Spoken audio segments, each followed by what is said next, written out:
Well, my paycheck protection loan was denied. Mr. PPP himself was denied a paycheck protection loan for an issue that I have never even heard of until today.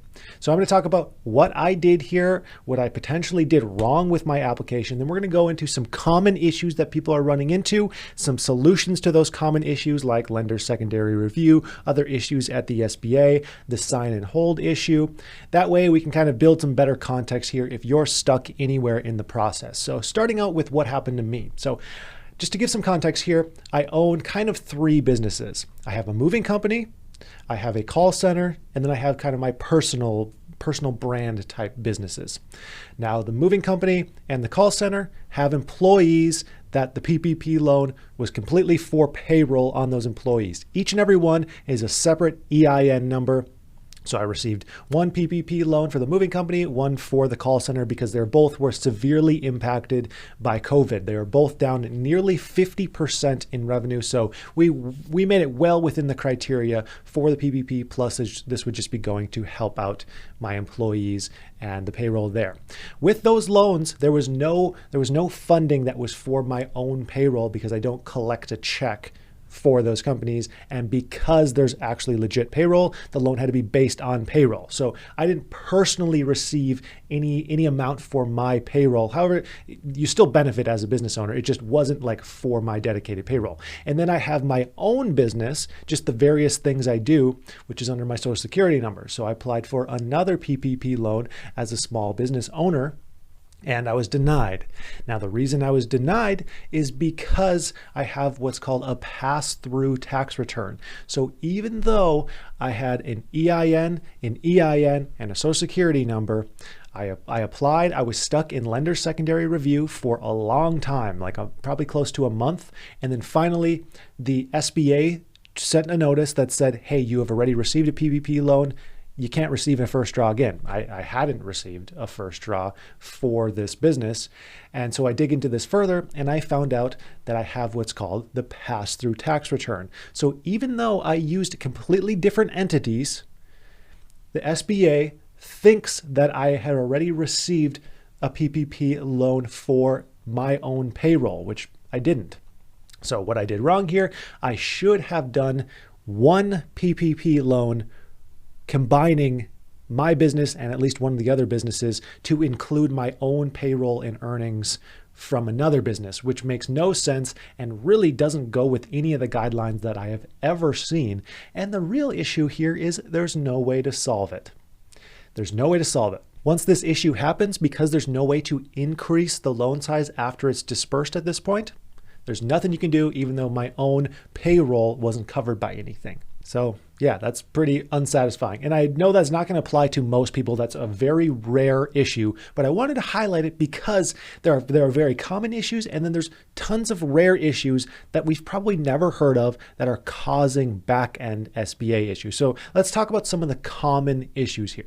So first off, a lot of what's happening is people getting stuck at the SBA. This really doesn't seem to matter which lender you're using, which process you're using to apply. There's a whole lot of applications stuck at the SBA right now. If you're using Womply, there's a lot of people who are in lender secondary review. However, this number in the recent few days has actually been declining. I've received quite a few messages that said, hey, I was in lender secondary review, it got wiped clean, and now it's processing in. We seem to be good to go. And Womply has confirmed that they've released a whole bunch of these that were stuck at the SBA. But there's a few groups of people who are still in lender secondary review. The first and biggest cause for this is you applied through multiple lenders and one of them submitted to the SBA before Womply did. Now, this is extremely frustrating because all along the SBA has said you can apply through multiple lenders. Every lender has pretty much said you can apply through multiple lenders. And then we run into this issue where the SBA system is so sensitive to fraud at this point, because there's a whole lot of fraud, that they're causing all these issues for those who were the most diligent and applied through many places. Now, what happens is, let's say you applied through 3 different lenders and they're fairly opaque. You don't know exactly what's going on, but one of those lenders submitted to the SBA. And then you also have a loan through the Womply Fastlane application, and they try to submit it to the SBA. Well, what happens here is it's a first come, first served system. So that whoever submitted to the SBA first is the one who kind of gets dibs on that application. And then if Womply submits later, you're going to run into this lender secondary review issue because the SBA is saying, hey, you already received or applied for this loan. Now, if you're in this case, all you can really do is either let that first lender just completely approve the loan, or you can contact that lender and have them cancel it if you want Womply or some other lender to complete the loan. Now, that's complicated in itself, but that's kind of the only options there. Now, like I said, that is the number one most common reason, but take a look at this sheet because this identifies even more reasons why you could be in lender secondary review. And the issue here is your lender doesn't always even know which one of these qualifies to you. What's the reason why you're running into these issues because it's so opaque? And we can see this is straight from the SBA guidance. We can see the hold code numbers. They don't even give us every single one. You know, it skips from 9 to 16, 16 to hold code 46.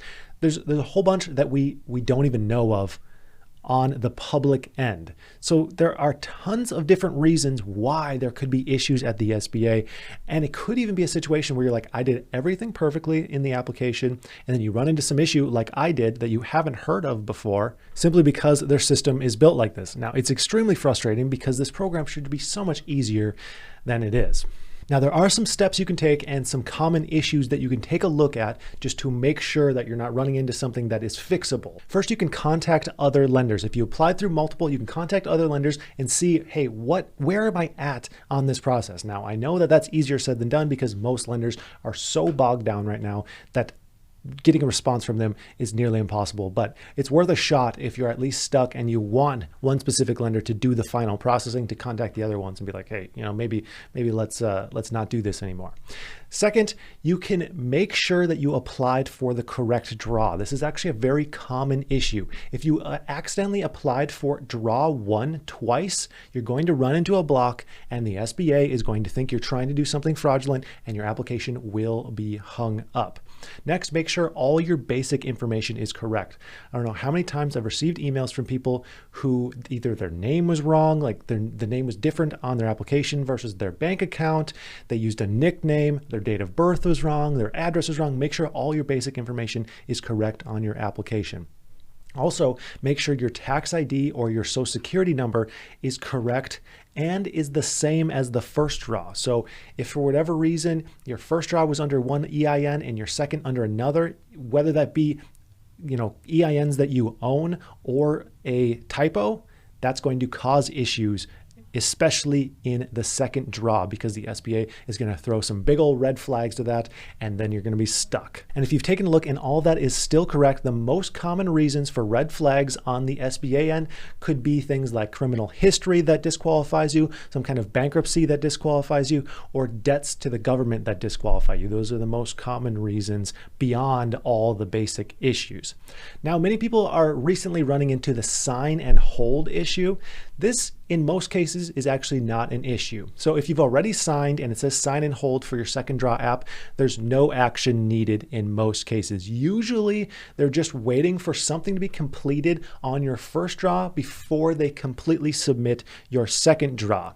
And they do this to help reduce hold codes, because if they send out that second draw too soon before the first one is completely done, doing whatever it needs to do on the SBA end, then you could run into one of these hold codes and just be in some kind of processing limbo at the SBA, and that is not where you want to be. So we're starting to get more and more clarity on these issues. I know it's still not perfect, but I wanted to put this out. I wanted to put out everything I know as of right now. And I can tell you that one thing that Womply is working on right now is more guidance on specific statuses. So if it says Womply processing, it'll tell you what actions you can take, what exactly you can expect. And I think that'll reduce a whole lot of confusion with this and a whole lot of just stress that people are running into. As far as funding goes, we're still fighting the good fight to try and get more funding here. Like I said yesterday, there's a new bill that's going to potentially make these loans retroactive, so you can bump up from net income to gross income if you happen to receive the smaller amount. But we're still fighting. We're still trying to fix these issues. The current funding that is left is lasting longer than we expected,